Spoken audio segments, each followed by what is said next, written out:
ఆధ్యాత్మికవాదులకు అందరికి ఒక హెచ్చరిక.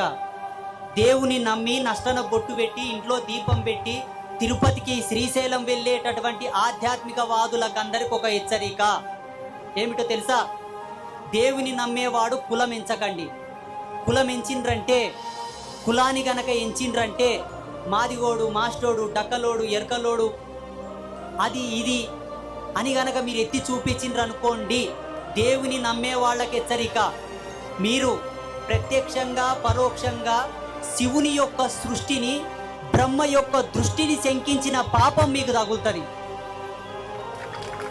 ఎందుకో తెలుసా? ఆ శివునికి తెలియదే ఓ నీ మాదిగోని కడుపులో పుట్టియనా పుట్టియరాదని నీవెవడు వెత్తి చూపనింకే. ఆ శివునికి తెలియదే ఓ లంబడోని కడుపులో పుట్టియలా పుట్టియరాదని నువ్వెవడు వెత్తి చూపియనికే. లంబడోడా, మాదిగోడా, మాలోడా, మాస్టోడా అని శివ దృష్టిని